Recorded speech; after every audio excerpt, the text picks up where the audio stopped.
Salut. Alors, ça me fait plaisir aujourd'hui de venir avec ce message où on continue sur Je reviens au centre. Comme vous savez, on essaye de remettre l'Église au milieu du village dans nos vies, de revenir à ce qui fait l'essentiel. C'est quoi les pierres fondamentales qu'on doit poser avant toute autre chose. Et pour ça, on s'est aidé un peu de la Réforme. Les réformateurs, il y a 500 ans, quand ils ont eu vraiment cette passion pour renouveler l'Église, revenir à l'essentiel de la foi chrétienne, ils ont développé un peu des slogans. Et puis un slogan, c'est « Solus Christus ». Seul Jésus, seul Christ. Excusez-moi, mon latin est un peu rouillé. J'ai abandonné le latin en 7e primaire, j'aurais pas dû abandonner le latin. Solus Christus. En fait, ce que les réformateurs essayaient de dire avec Solus Christus, c'est qu'il y a un seul médiateur. Donc, ce qui se passe dans l'Église, quand les humains prennent la place du médiateur, c'est dangereux. C'est même démoniaque. Quand, pour rencontrer Dieu, tu as besoin de quelqu'un d'autre que Jésus, c'est dangereux, c'est même démoniaque. Quand tu as besoin du pasteur, quand tu as besoin du prêtre, quand tu as besoin d'appartenir à telle église plutôt que telle autre, quand tu as besoin d'avoir tout juste pour atteindre Dieu, c'est dangereux. Et du coup, c'est une vérité que Jésus a envie de dire encore et encore dans la Bible, c'est il y a un seul médiateur entre Dieu et les hommes. Vous ne laissez pas piéger à croire qu'il y a d'autres gens qui ont une ligne directe avec Dieu. Il y en a un seul, et c'est Jésus. Et je sais pas, moi je me dis à ICF, c'est bien qu'on entende ça. C'est bien qu'on se rappelle de ça. C'est bien qu'on fasse de ça notre manière de faire l'Église. Une Église où, en fait, mon rôle en tant que pasteur, c'est pas de dire « j'aimerais bien que tout le monde fasse ce que j'ai envie qu'il fasse. Que tout le monde fasse comme je pense que c'est bon. » Mon rôle en tant que pasteur, c'est de me dire « j'aimerais bien que chaque personne soit libre. Que chaque personne connaisse Dieu à travers Jésus. Je ne veux pas contrôler. Je veux libérer. » Le rôle de chaque leader de Connect, ça devrait être la même chose en fait. C'est pas je veux que vous fassiez comme je pense. Je veux que vous fassiez les choix que j'ai décidés qui étaient bons pour vous. Non. J'aimerais que vous connaissiez Jésus, qui vous rend vraiment libre. Je pense que ça change la manière dont on vit l'Église quand on part sur cette base-là. Il n'y a qu'un seul médiateur, et c'est Jésus. Donc je vous propose aujourd'hui qu'on regarde un passage biblique où Jésus dit ça, où Jésus nous dit qu'il est le médiateur entre Dieu et les hommes. Il va dire ça différemment, il va dire ça de la manière que vous connaissez sûrement, ceux qui ont lu notre bread aujourd'hui, vous savez, ceux qui ont suivi le lectionnaire qu'on utilise pour cette année, vous savez, Jésus dit « Je suis le chemin, la vérité, la vie ». Je vous propose qu'on regarde ce passage aujourd'hui. Ça se trouve dans Jean 14. Tu peux sortir ta Bible si tu as envie. Sinon, ce sera affiché derrière moi.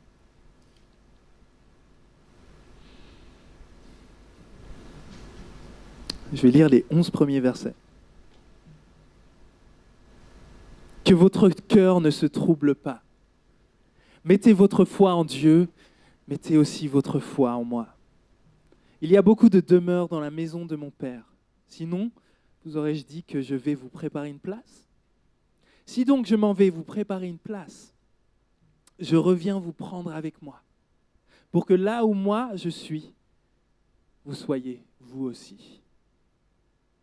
Et là où moi je vais, vous en savez le chemin. » Thomas lui dit, « Seigneur, nous ne savons pas où tu vas. Comment en saurions-nous le chemin ?»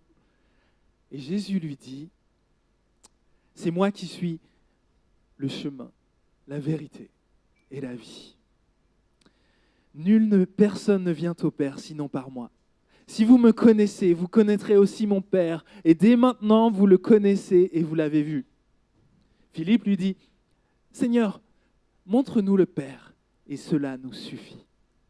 Jésus lui dit, il y a si longtemps que je suis avec vous et tu ne me connais pas, Philippe? Celui qui m'a vu a vu le Père. Comment peux-tu me dire, montre-nous le Père? Ne crois-tu pas que moi, je suis dans le Père et que le Père est en moi? Les paroles que moi je vous dis, je ne les dis pas de ma propre initiative. C'est le Père qui, demeurant en moi, fait ses œuvres. Croyez-moi, moi, je suis dans le Père et le Père est en moi. Sinon, croyez au moins à cause des œuvres elles-mêmes. Ok, c'est un gros passage. Alors, pour voir un peu ce passage, on va réfléchir à 3 points. On voit que Jésus montre le chemin, Jésus montre les obstacles sur le chemin, et puis Jésus montre la destination. Le chemin, les obstacles, la destination. Et on va prendre ça à l'inverse. On va faire les obstacles, ensuite la destination, ensuite les obstacles et ensuite le chemin. Ça marche? Donc la destination. Dans ce passage, Jésus révèle la destination. En fait, dans ce passage, Jésus leur dit, vous savez, moi je vais m'en aller, mais ne vous inquiétez pas, vous allez pouvoir me rejoindre. Et Thomas, il est là. Attends, mais on ne comprend pas trop où tu vas déjà? Donc ensuite te rejoindre, ça va être compliqué. Et en fait, on a un peu ce moment où, à travers cette discussion, on va capter l'essence. C'est quoi que Jésus veut amener à ses disciples? Et dans cette conversation, on a Philippe qui dit cette phrase extraordinaire. Montre-nous le Père, et cela nous suffit. Je trouve cette phrase extraordinaire parce qu'elle exprime quelque chose que beaucoup d'entre nous, on a vécu.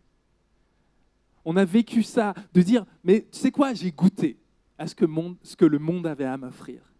J'ai goûté à ce que le succès ou la réputation pouvait me donner. J'ai goûté au plaisir. J'ai goûté à tout ça. Je pourrais en vouloir plus, mais en fait, je sais que je serai perpétuellement insatisfait. J'ai vu et je ne suis pas satisfait. Il y a une seule chose qui pourrait satisfaire mon âme. Montre-moi le Père et cela nous suffit. Montre-moi juste Dieu. Si je pouvais juste apercevoir Dieu, si je pouvais juste connaître le Créateur, je sais que ça, enfin, j'aurais quelque chose qui peut combler le trou infini que j'ai en moi. Vous voyez, parce qu'on a tous ces désirs qui portent vers les choses, on a plein de désirs dans notre vie, on veut des amis, on veut une famille, on veut un chien ou on veut des chaussettes, mais derrière toutes ces choses, j'ai tout le temps des chaussettes trouées, du coup je veux souvent des choses. Derrière toutes ces choses qu'on veut, je veux des chaussettes qui ne sont pas trouées. Il n'y a rien de tout ça qui peut nous combler. Au final, il y a quelque chose qui est un vide dans mon cœur. Et le philosophe C.S. Lewis, il pensait que ce petit désir-là, qui nous met en action dans tout ce qu'on fait dans notre vie, mais qui est jamais satisfait dans rien de ce qu'on vit dans notre vie, il pensait que ça, c'était un signe vers Dieu. Il nous dit, d'habitude, si un bébé a soif, c'est parce qu'il y a des choses à boire. D'habitude, si un canard a envie de nager, on sait que c'est parce qu'il est fait pour nager. Si les hommes et les femmes ont des désirs sexuels, c'est qu'il y a quelque chose qui existe, qui s'appelle le sexe. Il nous dit, mais en fait, s'il y a dans mon cœur un désir insatiable, un désir que rien sur la terre ne peut combler, est-ce que ça ne voudrait pas dire qu'il y a quelque chose qui n'est pas sur la terre, qui devrait combler mon cœur? Est-ce que, en fait, tout ce qui est sur la terre et que je désire, ce ne serait pas juste un écho de cette chose qui n'est pas sur la terre et qui m'appelle? Montre-nous le Père et cela nous suffit. Jésus, il est en train de pointer vers le Père. Ça, c'est notre destination. Ça, c'est ce qu'on rêve. C'est ça dont on a besoin dans notre vie. On veut voir, connaître, toucher le Père. Et en même temps, il y a des obstacles sur le chemin du Père. Et là, on le voit un peu dans la tristesse de Jésus. Vous avez entendu cette phrase? Ça fait tellement longtemps que je suis avec vous, vous n'avez toujours pas compris, les gars. Jésus vient mettre en avant quelque chose. Il y a un problème sur le chemin vers Dieu. C'est une espèce de confusion. Et en fait, dans ce passage, on le voit bien. On a un Dieu, le Dieu biblique, qui est à la fois celui qui veut se révéler, celui qui est proche, et en même temps, c'est celui qui se cache, celui qui est invisible. Dieu veut se révéler, mais pourtant, il se cache. C'est un mystère, c'est le nœud de ce passage. Dieu veut se révéler, pourtant, il se cache. Il se cache en Jésus. Tu dois décrypter. Et pourquoi? Je vais utiliser, pour parler de ça, je vais utiliser une expression qui est dans toute la Bible, qui est la crainte de Dieu. La crainte de Dieu. La Bible recommande à tous ceux qui veulent mener une bonne vie, commencer par craindre Dieu, avoir peur de Dieu. Donc moi, la première fois que j'ai lu cette phrase, la crainte de Dieu, quand j'étais ado, je lis ça dans la Bible, je me dis, c'est un peu bizarre, non? La crainte de Dieu. Je croyais que Dieu, il était gentil. Maintenant, on me dit, si tu veux vivre une bonne vie, commence par avoir peur de lui. Du coup, je suis allé à l'église avec ces questions-là. On me dit, il faut craindre Dieu, mais Dieu, il est gentil, non? Et là, on m'a beaucoup aidé en me disant, non, mais c'est pas vraiment de la crainte. C'est plutôt du respect. On vous a dit ça? Vous avez déjà utilisé ça? Moi, j'ai une traduction automatique quand je lis la Bible dans mon cerveau. Je vois crainte, c'est écrit respect. Le problème avec cette façon de lire la Bible, c'est vraiment la Bible en fait. La Bible n'est pas faite pour être lue comme ça. Tu lis la Bible et tu vois que dès qu'il y a quelqu'un qui voit Dieu, tu sais ce qui se passe? La terreur. Ils sont terrifiés. À chaque fois qu'il y a un ange qui débarque, la première chose que l'ange dit, c'est « Non, n'aie pas peur ». À chaque fois que quelqu'un a une vision de Dieu, c'est « Ah, je vais mourir ». Mais tu vas au groupe de jeunes, on dit « Non, c'est le respect ». Non, je ne vous crois pas, les gars. C'est de la peur. C'est de la peur. En fait, dans notre tête, le problème, c'est qu'on se dit, s'il y a de la peur, c'est qu'il est méchant. Non, ce n'est pas une question de méchanceté. Tu vois, si tu mets tes doigts dans la prise et que tu t'en relèves pas, c'est pas parce que l'électricité, elle était méchante. C'est que tu n'étais pas fait pour avoir ce genre d'interaction avec l'électricité.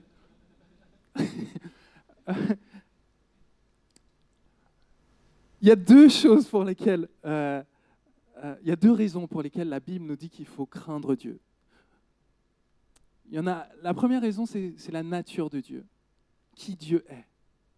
C'est qu'en fait, le Dieu de la Bible, c'est le Dieu qui a façonné l'univers. Non seulement il a pensé aux constantes de la physique, non seulement il a réfléchi à un univers de milliards de galaxies, mais en plus, d'une seconde à l'autre, c'est lui qui le maintient par sa volonté. Souvent, on a une image de Dieu, c'est comme si c'était un type au premier étage. Hein. Tu montes et puis tu vas lui serrer la main. c'est pas ça, Dieu. Dieu, il a inventé l'espace-temps. Il a pensé à ce qui n'existait pas. Vous voyez ? Et après, il a décidé que ça existe. Sans Dieu, il n'y a rien qui existe. Enfin, vous voyez, on n'est pas dans la même catégorie de... Ça, c'est pas un... Vous voyez le truc ok. Donc il y a quelque chose. C'est que s'il s'agit de rencontrer Dieu, il ne s'agit pas de rencontrer quelqu'un qui est très très grand ou quelqu'un qui est très très fort. Il s'agit de rencontrer un être qui est dans une autre catégorie. Et la Bible nous dit, en fait, quand tu as une expérience de Dieu, c'est un peu comme, finalement, une expérience de majesté. Tu vas voir quelque chose de tellement grandiose. Je ne sais pas, la dernière fois que tu as eu une expérience de majesté, tu vois un truc grandiose. Tu vois, je ne sais pas, un coucher de soleil incroyable. Tu vois une montagne fantastique. Tu vois les chutes du Niagara ou je ne sais pas quoi. Tu vois un truc grandiose. Tu es émerveillé. Mais il y a un truc en toi qui est... Tu te rends compte, mais je suis tout petit en fait. Je pense que c'est un peu comme ça quand tu te rapproches du cratère d'un volcan. Tu es à la fois fasciné et terrorisé. Quand tu vis un tremblement de terre, tu es à la fois, je suis peu de choses. À ça, ma vie, elle est finie. Mais en même temps, c'est spectaculaire. Il y a une démonstration de puissance que j'ai jamais connue. C'est un peu comme, je sais pas, une souris qui voit un éléphant. Tu te dis, waouh! Et en même temps, tu fais gaffe. La nature de Dieu. Et il y a un deuxième truc. C'est pas juste la nature de Dieu. C'est notre nature. C'est le fait que nous, on soit souillés. Moralement, on est toujours dans le compromis. On n'est pas les pires. On pourrait être pires. Mais on est toujours dans le compromis. Donc imagine ce qui se passe quand tu rencontres l'amour pur. Tu rencontres la source de la vie. Tu rencontres la justice dans toute son exigence. La justice ultime. Tu rencontres la générosité en personne. Tu ne te sens pas chill. C'est un peu... Moi, j'essaye de me représenter ça comme ça. Imagine, tu t'accueilles chez toi Mère Teresa. Et pendant genre une semaine, tu la laisses regarder un peu ce que tu fais avec tes finances. T'es là genre... Tu laisses cette femme qui a tout donné pour s'occuper des lépreux, tu la laisses regarder un peu comment toi tu gères ton argent. Et puis, tu l'as un peu au-dessus de ton épaule quand tu es sur Zalando. Tu es là, ah ouais, 200 balles pour des chaussures, ah ouais, ok. Ah ouais, t'as donné combien déjà au gars qui te demandait dans la rue tout à l'heure? Et tu vois ce truc, très vite, je pense, ça te prend quelques heures avant de te rendre compte, genre, en fait, j'ai pas envie de cette femme dans ma vie. J'ai pas envie qu'elle ait son nez dans mes affaires. Mais ça, c'est la crainte de Mère Teresa. Qu'est-ce que tu penses qui se passe quand c'est Dieu lui-même qui veut mettre son nez dans tes affaires? Quand c'est pas juste une personne exemplaire, mais quand c'est le standard ultime. Quand c'est l'amour personnifié qui lit à travers toi. Tu sais, notre premier réflexe, c'est « je ne veux pas de ton nez dans mes affaires ». On a une terreur d'avoir Dieu dans nos vies parce qu'on n'a pas envie d'avoir son nez dans nos affaires. Donc, vous voyez, notre problème, c'est le problème humain par excellence. on veut voir le Père. C'est tout ce qu'on veut voir, c'est tout ce qu'il nous faut. Si on voit ça, ça nous suffit.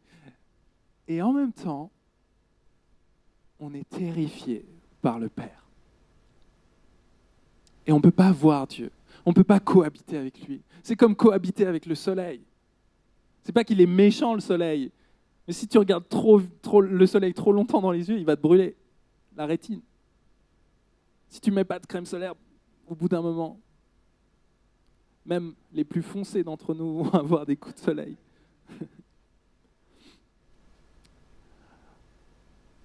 On est incapable. Hein, on a ces obstacles qui nous empêchent de vivre ce qu'on est censé vivre dans nos vies. Ce qui peut nous combler profondément. Et ce que Jésus propose ici, c'est tellement exceptionnel. Il vient dire, je suis le chemin. Vous voyez, le troisième point, c'est ça, Jésus révèle le chemin, mais il ne révèle pas le chemin comme certains prophètes ou certaines idéologies qui nous disent, voyez le chemin est là-bas, voyez tout ce que vous pourriez faire, voyez, regardez un conseil, si tu veux te rapprocher du soleil, monte sur cette montagne super haute. Non, Jésus fait quelque chose d'autre. Il dit, je suis le chemin. Je suis le chemin. Tu veux aller te rapprocher du soleil? Moi, je vais te rendre capable. Je vais te faire la fusée, je vais te propulser, je vais te faire la combinaison qu'il faut pour que tu sois capable de te rapprocher du soleil sans être cramé. Jésus nous propose de devenir le chemin pour nous, le chemin vers le Père. Jésus nous donne cette possibilité de cohabiter avec le Créateur de l'univers, d'être réconcilié avec lui, de l'avoir en nous. Il nous donne cette possibilité. Parce que tu vois, le truc avec Dieu, c'est que quand tu es en sa présence, tu te rends compte vite que comme il est pur, pur amour, pure justice, pure générosité, pur courage, pur tout ce qui est pur, quoi. Tu es dans sa présence, tu te rends compte vite qu'il y a plein de choses dans ta vie que tu devrais abandonner. Ton égoïsme, ton orgueil, ton narcissisme, ton égocentrisme. Tout ça, tu devrais l'abandonner.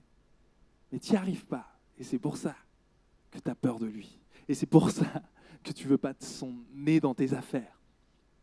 Et Jésus, il dit, moi je suis le chemin. Autrement dit, moi je suis celui qui a dit oui à Dieu quand il fallait dire oui à Dieu.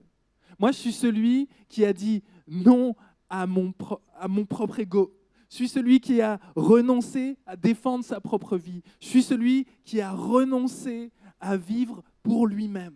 Je suis celui qui a accepté de donner sa vie pour ceux qui l'aiment. Je suis celui qui a dit oui ultimement à Dieu. Alors puisque Jésus a dit oui à Dieu, alors nous on peut cohabiter avec Dieu, être réconcilié avec Dieu, on peut vivre du oui que lui a donné à Dieu. C'est pas que nous on est super forts, c'est que lui l'a fait pour nous. Et à partir de ce moment-là, Jésus dit que si on met notre foi en lui, on peut recevoir cette vie en nous. Petit à petit, on va commencer à lui ressembler, à abandonner ce qui nous retient, à dire oui à Dieu totalement. Jésus est le chemin, la vérité et la vie. C'est simple, vous allez me dire, parce que la plupart d'entre nous, là, on a déjà entendu ce message des centaines et des milliers de fois. Mais on ne grandit jamais de ça.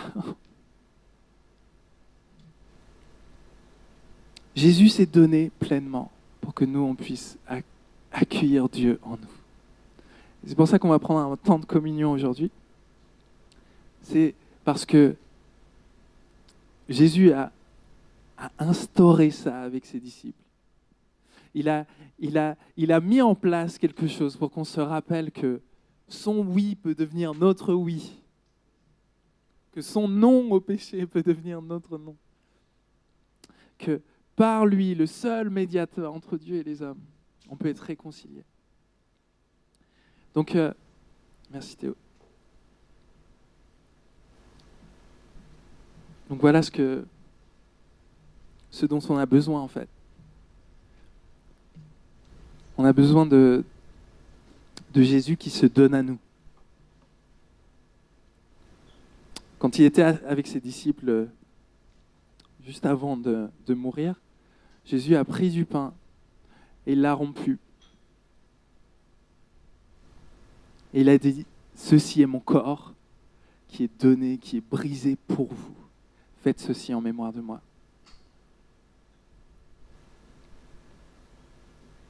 Il a brisé son corps. Il a accepté de dire oui à Dieu jusqu'au bout. Et ensuite, il a pris la coupe. Et il l'a présentée. Il a dit, voici la coupe de la nouvelle alliance en mon sang. Faites ceci en mémoire de moi. Il a vidé son sang pour qu'on ait une nouvelle alliance. Il y a quelque chose qui détermine notre rapport à Dieu. Et ce n'est pas des systèmes humains, ce n'est pas des philosophies, ce n'est pas un gourou ou quoi. C'est Jésus. C'est le sang qu'il a versé. Pour qu'on puisse être en présence de l'être le plus terrifiant de l'univers. Et l'appeler Papa. Alors Seigneur, je te prie de bénir ce temps de communion. Viens le remplir de ta présence. Viens bénir ce pain, bénis ce jus de raisin pour que quand on les mange, ce soit toi qu'on mange, Seigneur. Pour que quand on s'approche de la table, ce soit à toi qu'on goûte. Seigneur Jésus, donne-nous le Père. Je t'en prie, par la puissance de ton esprit. Amen.